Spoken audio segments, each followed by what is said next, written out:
Halo, selamat pagi saudara. Apa kabar Anda hari ini? Seperti biasa, Sapa Sumbaksel menyapa pagi hari Anda dengan dialog menarik mengenai peristiwa terkini maupun topik menginspirasi. Kita awali Sapa Sumbaksel hari ini bersama Sarobiansyah. Inilah Sapa Sumbaksel selengkapnya di Kompas TV, independen, terpercaya.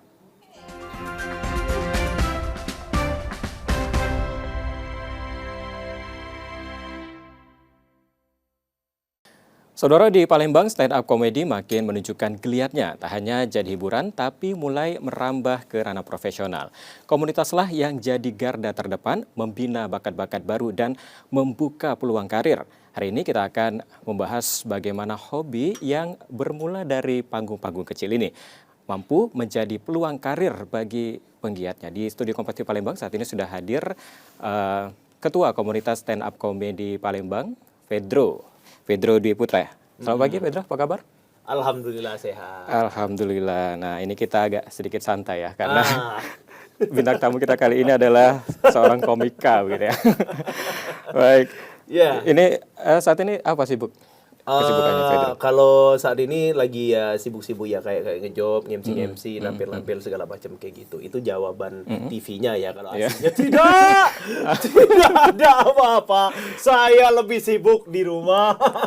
Tapi kalau misalkan ditanya lagi sibuk apa sih benernya tuh ya, kalau nggak berkarir di stand up, ngurusin anak-anak komunitas. Selaku ketua lah gitu. Oke, nah kita membahas komunitas tadi kan sudah menyinggung masalah komunitas. Nah, ini boleh diceritakan sebenarnya mengenai komunitas ini seperti apa? Lebih detailnya begitu.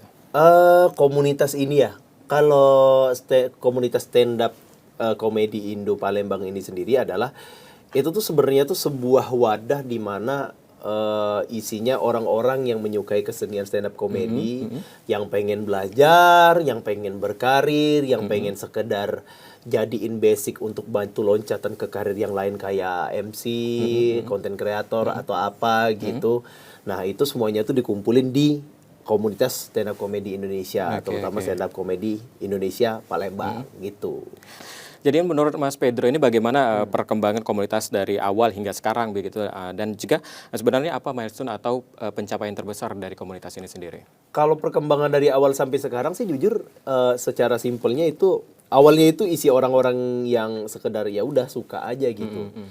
Dan pada akhirnya semakin banyak anggotanya, semakin banyak ternyata peluang kerjanya yang ternyata nggak cuma di panggung stand up komedi ya, tapi juga ya seperti yang kita tahu di Master of Ceremony, terus juga content creator, terus dunia perfilman juga. Jadinya itu kan membuat komunitas ini tuh kayak package all in one package-nya dunia entertain kayak gitu.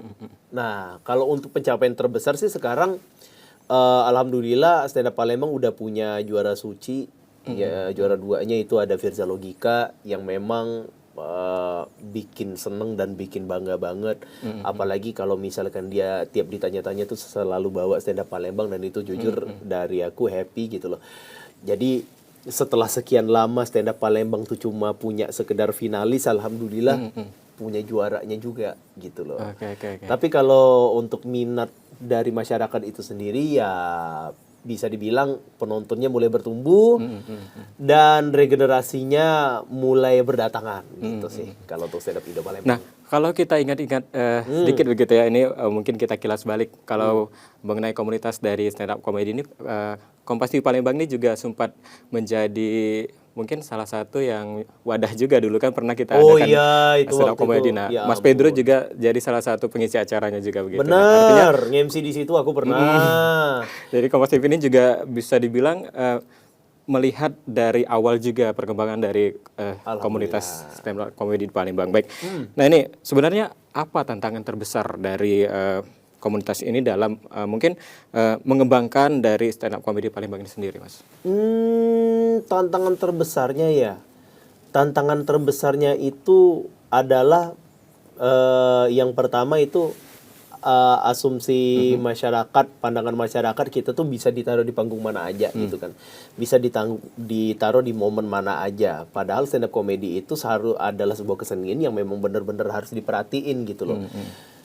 Misalkan contoh, masih ada beberapa job yang naro komika tuh pas dia lagi momen-momen makan. Itu kan nggak bisa fokus. Kalau komikanya nggak lucu, ya IO-nya nyalain komiknya gitu kan. Terus juga bukan kesenian yang bisa ditempatin di tengah-tengah orang lalu lalang gitu loh. Bukannya kami merasa apa istilahnya prestigius ya, merasa sombong harus di tempat tertutup ini apa segala macam, karena kan kami kan menyampaikan sesuatu.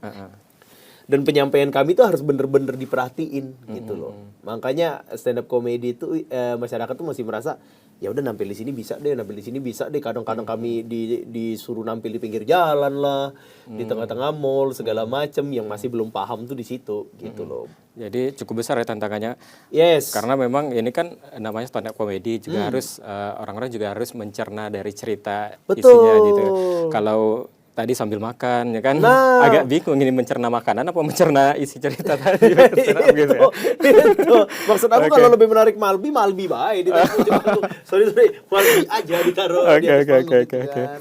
Baik. Itu sih. Yang kedua mungkin tantangannya lebih ke karena ini tuh sebuah kesenian yang memang butuh proses pengembangan yang berulang-ulang dan bertahun-tahun. Kadang-kadang tuh masih ada beberapa komika tuh yang kayak males nulis atau apa gimana tuh. Jadi tantangannya itu bisa dibilang ada di faktor internal, ada di faktor eksternalnya juga. Oke. Gitu. Nah, sejauh ini sudah ada berapa banyak anggota komunitas dan juga mungkin bagaimana cara membina begitu dari bakat-bakat yang sudah dimiliki oleh para anggota komika ini?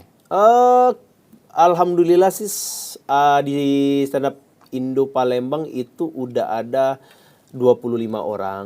25 orang itu termasuk aku sama Fadlan gitu loh, yang ada di dalamnya. Dan dari kami itu membinanya tuh simpel sih sebenarnya. Uang. Itu memang sejak dulu jadi masalah ya. Sejak kapan uang nggak jadi masalah ya? Kalau kami, ayo kawan-kawan kerja keras kalau kalian pengen dapat uang, sudah sesimpel itu. Dikasih lapangan pekerjaan, dikasih peluang-peluang tuh, itu tuh yang itu makanya kadang-kadang aku heran juga ya kan, dan kaget sama stand up komedi Indo Palembang itu sendiri. Kenapa bisa bertahan, kan bisa dibilang kan aku nggak tahu ya komunitas apa lagi selain stand up Palembang yang umurnya tuh 14 tahun gitu loh. Itu kan dari 2011 tuh. Umurnya 14 tahun, mungkin ya bertahan gara-gara itu ya ada peluang kerjanya gitu loh. Oke. Iya, walaupun peluang kerjanya tuh nggak kayak ya ada gaji bulanan ini segala macam, nggak kayak gitu, tapi lebih ke kayak adalah pokoknya kayak gitu. Oke, nah ini selain open mic begitu ya, program apa yang kegiatan yang dilakukan untuk tentunya ini sebagai mungkin menjaga kualitas begitu ya, agar komika ini tetap semangat begitu. Show. Jadi selain open mic, komika itu justru dituntut ya harus bikin show gitu loh. Karena kan nih karya udah dikumpulin nih. Masa nggak ada pamerannya dong? Misal lukisannya banyak, masa nggak ada pamerannya gitu kan? Makanya show itu adalah sebuah pameran materi yang udah dibikin oleh komika itu sendiri. Setelah sekian lama dibikin, ditunjukinnya di show itu tadi gitu kan? Kan stand up komedi itu kan ketika komikanya nggak kalau panggungnya nggak dapat dari orang ya dia bikin panggung sendiri, ya itulah show tadi. Oke, ini kan juga banyak prosesnya ya, ada menulis begitu ya, mencari ide-ide dites begitu. dulu segala macam. Kadang-kadang ada yang nongkrong di sana sini biar dapat bahan gitu biasanya tuh. Oke, menarik sekali ya. Kita lanjutkan lagi usai jeda. Dan saudara, usai jeda saya masih akan melanjutkan perbincangan mengenai komunitas stand up comedy Palembang. Tetap bersama kami di Sapa Sumbasel.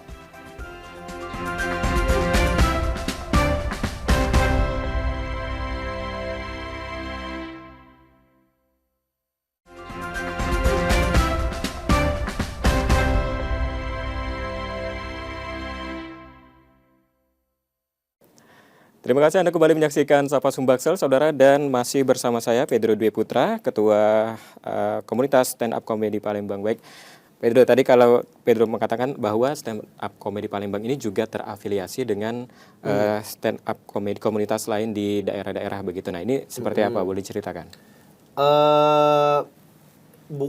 Dia terafiliasi dengan daerah-daerah lain bisa dibilang juga gitu, tapi lebih tepatnya Stand Up Comedy Indonesia itu adalah yang stand up comedy Palembang itu terhubung ke pusat stand up comedy Indonesia di Jakarta.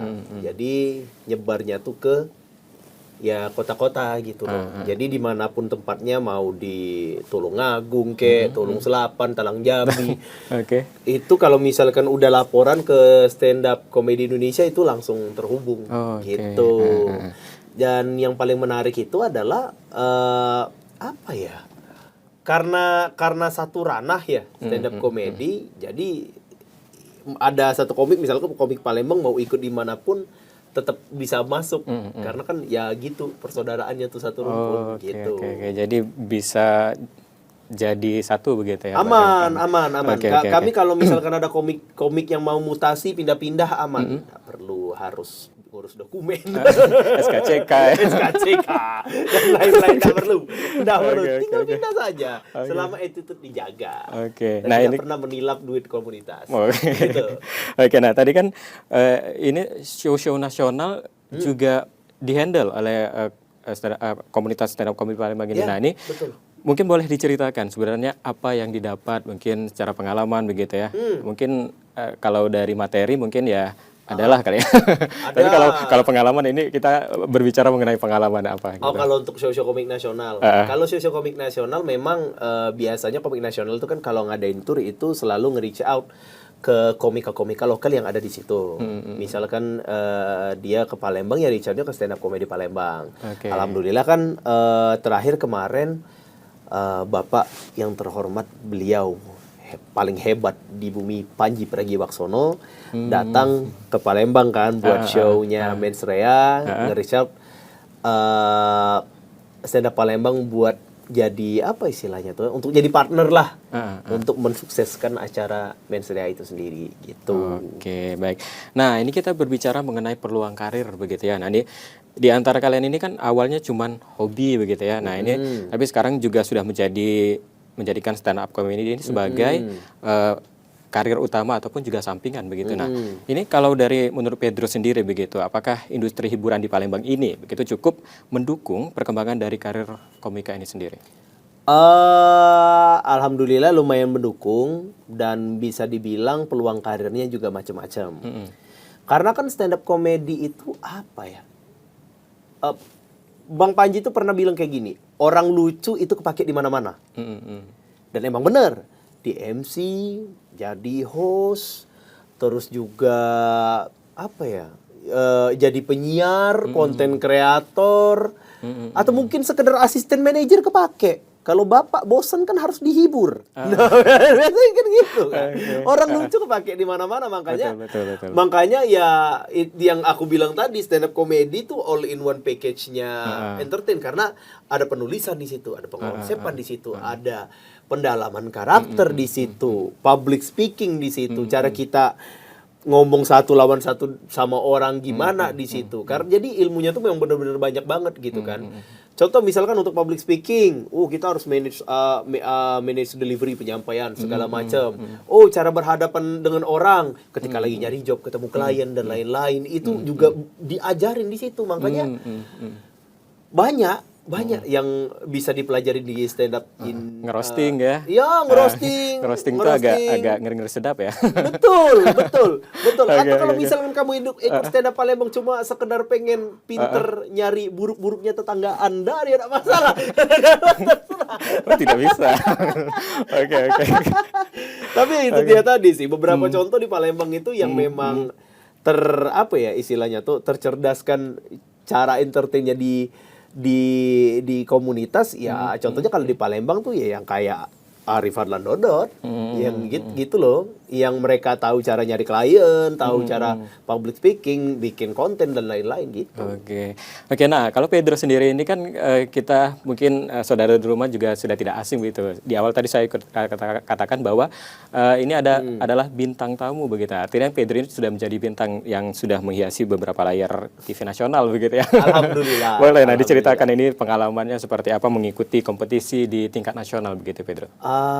Pengalaman kompetisi di tingkat nasional itu alhamdulillah beberapa kali. Contoh kayak stand up fest pernah waktu itu dulu ikut street comedy itu kayak apa ya, lomba yang dibikin oleh anak-anak stand up Indo, terus finalisnya itu nampil di Tenis Indoor Senayan. Itu pernah waktu itu 2000 berapa ya, 2014 2014 kalau nggak salah. 2014 pernah, waktu itu juga ikut kompetisi BKKBN juga pernah, kompetisi stand up nasional BKKBN sudah. Terus pastinya sebuah kompetisi yang luar biasa disediakan oleh stasiun TV ini, yaitu Suci Kompas TV pernah. Suci Kapan bareng sama waktu itu sama Popon Kerok, Bintang BT, Oki Rengga, itu pernah. Terus apa lagi ya? Di Somasih juga pernah, Deddy Kobuzer. Terus juga yang terakhir itu waktu itu ada kompetisi bikinannya orang Falcon Pictures. Comic 8 Revolution ya? Comic 8 Revolution namanya. Jadi Pedro ini tidak jauh-jauh dari angka 8. No. Kenapa nih dengan angka 8? Feng Shui-nya mungkin. Nggak ngerti juga aku. Oke. Baik, nah ini mungkin ada sedikit tips dari Pedro begitu bagaimana cara untuk menyeimbangkan passion dan juga profesionalisme begitu dalam stand up comedy. Adakah tips begitu untuk membangun persona komedi yang otentik tapi juga bisa dijual begitu? Oke. Tips untuk menyeimbangkan passion sama apa tadi? Profesionalisme. Sama profesionalisme. Menyeimbangkan passion dulu deh sama real life. Harus ada beberapa hal yang harus kita lihat. Lihat umur, lihat rekening, lihat pola hidup. Kalau misalkan umur sudah terlalu tua, rekening minus, terus juga pola hidup malas-malas, Anda usah sok-sokan passion lah. Kerja dulu aja. Jadi ini rekeningnya kebalikan, rekeningnya muda, usianya tua, itu nggak bisa ya. Itu jangan kamu ikut komunitas stand up comedy kamu malah menambah angka pengangguran di Indonesia dong. Jangan. Tapi yang pasti ini dulu aja sih, passion dan profesionalisme yang apa ya istilahnya tuh ya, diseimbangkan begitu atau mungkin lebih serius lagi begitu, jangan cuman sekedar aja begitu. Iya, sekedar aja gitu tuh boleh. Kalau kita orangnya tuh nggak apa-apa idealis, tapi kalau butuh ya udah makan aja gitu loh. Kadang-kadang kan ada orang-orang seniman tuh yang kayak aku udah mau nerima job ini karena nggak sesuai dengan idealis aku. Ya, setelah lihat angkanya masih dimakan juga. Balik lagi ke itu lagi ya. Itu maksud aku itu. Passion tuh jadi apa ya? Disesuaiin aja lah passionnya gitu, sama idealisme sama realistisnya gitu. Oke. Nah, kalau menurut Pedro sendiri untuk menjadi komika itu apakah hanya untuk orang yang basicnya memang lucu begitu atau orang lain yang biasa-biasa juga bisa begitu?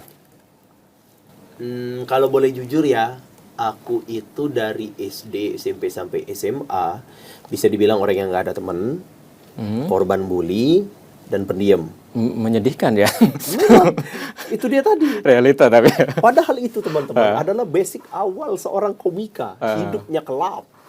Nah itu makanya banyak materi ya, dijadikan materi betul. Tapi kan maksud aku di sini seenggaknya itu membuktikan kalau lucu tuh bisa dipelajari. Betul. Lucu itu tuh bukan bakat, bukan perangai, tapi itu tuh memang apa ya? Sains bahasa kayak itu loh. Ilmu bahasa. Ketika kita pinter mainin kata-kata, ketika kita pinter lihat-lihat momen, lucu itu bisa terjadi gitu. Lucu itu bisa dipelajari. Jadi tidak peduli teman-teman dari background manapun, pendiam kayak atau memang awalnya orang berisik atau gimana, mau kaya mau miskin, kalau misalkan siap dan mau belajar stand up bisa lucu. Nah, ini cara mempelajarinya gimana? Boleh dikasih tahu mungkin ini apa saja yang perlu dipersiapkan untuk menjadi komika yang menekuni atau menjadi lebih serius lagi, profesional begitu. Oke. Untuk tahap awal aja ya dulu ya. Tahap awal untuk belajar stand up adalah rasain panggungnya dulu. Udah, naik panggung aja udah. Nanti lama-lama ketemu sendiri tuh prosesnya tuh. Setelah udah sekitar 6 bulan atau berapa lama gitu, baru setelah terbiasa dan gak lucu di panggung, setelah nyaman di atas panggung, baru diajarin teknik-tekniknya tuh. Makanya kadang-kadang tuh komika awal-awal selalu ngeresapin tekniknya dulu gitu loh. Gak siap dengan keadaan aslinya. Ya harusnya tuh ya terjun aja dulu. akhirnya tadi mungkin jadi ngeblank, materinya sudah ada tapi penyampaiannya jadi susah begitu karena mungkin tidak menguasai panggung tadi. Bener, karena kami takut terlalu banyak memberi hawa-hawa surga kepada komika yang baru gabung, kalian bakal sukses ini segala macam. Setelah dihadapin kenyataannya ya cepet hilang, itu yang kami takut tuh. Hadapin aja dulu kenyataannya tuh. Lucu di atas panggung gimana. Terus juga apa namanya, ada penonton yang pulang tiba-tiba gimana gitu. Naik panggung aja dulu, open mic aja dulu kawan-kawan, itu yang paling penting. Oke. Itu artinya harus bisa berani atau begitu ya untuk Berani dulu. memulai artinya. Yes, berani mulai dulu aja yang penting. Baik, tentunya ini banyak sekali pengalamannya ya. Betul, ini kita akan bahas lagi. Mungkin saudara di rumah masih penasaran begitu cerita dari Pedro seperti apa. Saudara, kami akan kembali tetap bersama kami di Sapa Sumbaksel.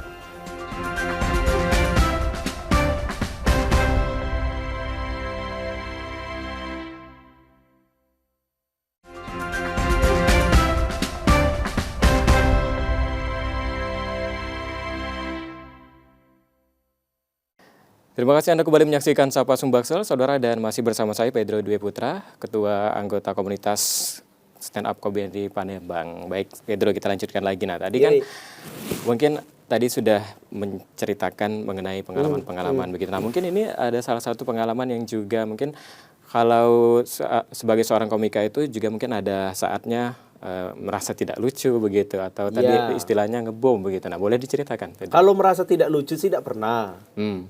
Karena komika itu selalu berhadapan dengan yang pasti tidak lucu. Karena ada penonton yang membuktikan. Nggak ketahui kan, bukan perasaan lagi nih. Udah fix tidak lucu. Pernah itu. Itu pernah. Jadi krik-krik ya. Iya pasti, itu pasti. Semua komika itu pasti merasakan itu. Yang ada yang di panggung kecil pernah, di panggung besar pernah. Bahkan yang ada jejak digitalnya pun ada.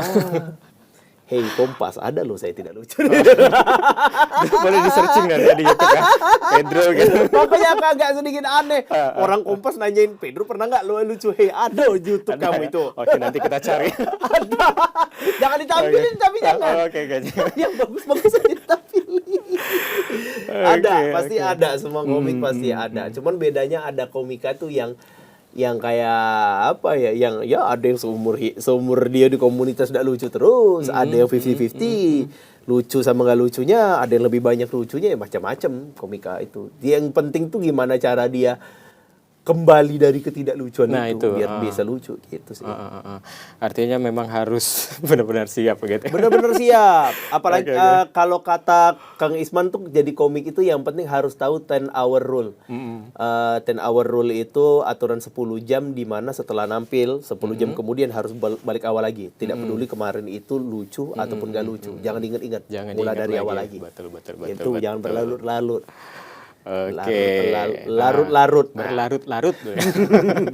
Oke lah, kalau menurut Pedro sendiri ini berbicara mengenai platform atau kesempatan apa saja yang mungkin paling efektif begitu bagi komika ini untuk mengembangkan atau agar bisa lebih dikenal secara luas begitu. Simple, sosmed. Sosmed, betul. Sosmed paling efektif parah. Dia teman-teman stand up, teman-teman komika itu mau bikin konten kayak mau ngepost dia stand up komedi atau promoin show-nya, sosmed tuh sekarang tuh paling efektif. Makanya semua tuh merambah di situ gitu loh. Makanya kalau dia komik dan nggak pernah main sosmed itu sama aja percuma, karena orang-orang sekarang kan gimana orang tahu kamu siapa kalau nggak pernah dikasih tahu? Betul. Nggak mungkin ngulik sendiri. Kita kan sudah ada di zaman sosmed sekarang, di mana semua orang itu bisa jadi terkenal. Ya orang-orang yang nggak tahu dari antah berantah dari mana gitu loh, tiba-tiba karena dia menarik bisa terkenal ya gara-gara sosmed. Makanya kita tahu Kak Gem, makanya kita tahu Rependeng-deng, gara-gara sosmed. Gara-gara sosmed, makanya komik harus akrab sama sosmed. Betul, karena memang sekarang masyarakat sudah mulai melihat sesuatu dari sosmed begitu ya. Betul. Baik, nah ini mungkin sedikit tips dari Pedro begitu untuk teman-teman yang mungkin masih ragu atau mungkin juga takut untuk menjadikan hobi stand up ini sebagai karir utama begitu. Nah, mungkin ada pesan-pesan apa yang ingin disampaikan? Silakan Pedro. Stand up jadi karir utama. Ada nggak yang bisa aku sampein pesan ya? Ini jangan ditelan mentah-mentah ya teman-teman. Ya, menurut dari Pedro sendiri aja ya, sudut pandang Pedro gitu ya. Gini, mungkin aku sebelumnya tadi bilang motivasinya tuh stand up Palembang bertahan gara-gara uang. Itu alasan kedua. Tapi alasan utamanya adalah memang karena kami mencintai seninya. Betul. Karena gini, jujur aku mandang stand up komedi itu sendiri tuh sebagai kesenian di mana kan kita kan stand up komedi itu kan seni argumentasi, kita berdebat dengan penonton, antara penonton dan kita. Enaknya stand up komedi itu ketika kita berdebat dengan penonton kemungkinannya antara lucu atau tidak. Kalau kita berdebat secara langsung kemungkinannya kalau tidak dipelisi dipukul kayak iya kan kalau berdebat secara langsung. Itulah karena karena keseniannya. Kapan lagi teman-teman kamu itu ngeluh tuh ada bayarannya gitu. Setidaknya tuh ada platform tempat kamu ngeluh tapi kamu tuh masih bisa dimaafin orang. Ketimbang di story WA kan. Sudah datang lagi aku yang kayak ini, sudah mending di open mic aja udah, di stand up aja. Betul. Dijadikan bahan begitu ya. Betul. Kalaupun mau jadiin stand up ini bukan peluang kerja tapi sekadar platform untuk healing, ngeluarin unek-unek soal siapa pacar, keluarga atau mungkin suami atau istri kamu, enggak masalah. Enggak masalah. Jadi ya jangan takut manfaatkan ini sebagai sarana untuk meluapkan isi hati teman-teman sekalian. Betul, sekalian curhat ya. Sekalian curhat. Oke, baik. Nih, ke depan apakah ada gebrakan baru dari stand up comedy Palembang ini yang anak-anaknya sudah siapkan begitu? Untuk saat ini kami sedang ngadain yang namanya ILC, Internet Lawak Cup, di mana kami mempersiapkan teman-teman untuk biar bisa berada di panggung nasional. Membiasakan diri tampil di industri yaitu dengan menggunakan bahasa Indonesia, materi yang clean dan teknik yang bagus. Pengen kami setelah dari kompetisi ini ada perwakilan-perwakilan baru di Suci Kompas TV dan juga pastinya di Palembang bakal tetap ada show-show yang menarik dari komunitas, dari orang-orangnya atau mungkin dari aku. Siapa tahu kedepannya nanti bakal ada show. Pokoknya banyaklah gebrakan-gebrakan dari stand up Indo Palembang, terutama yang Suci itu tadi. Oke, jadi ditungguin ya ini saudara di rumah karena banyak gebrakan yang akan dihadirkan oleh komunitas stand up comedy Palembang. Baik, terima kasih Pedro atas perbincangannya. Semoga ini juga menjadi semangat juga untuk masyarakat untuk bisa menekuni stand up comedy mungkin sebagai profesi utama begitu ya, yang bisa menjadi jalan hidup mungkin begitu ya. Bisa. Gitu. Sekali lagi terima kasih Pedro dan saudara, perbincangan tadi menjadi akhir dari Sapa Sumbaksel hari ini. Tetap saksikan Sapa Sumbaksel setiap Selasa dan Kamis pukul 6.30 hingga 7 pagi. Dan bagi Anda yang ingin berbagi informasi, kritik ataupun saran dapat mengakses media sosial kami di @kompas.tv Palembang. Akhirnya saya Robiansa pamit. Selamat beraktivitas dan tetap menyaksikan Kompas TV, independen, terpercaya. Sampai jumpa. Terima kasih Pedro.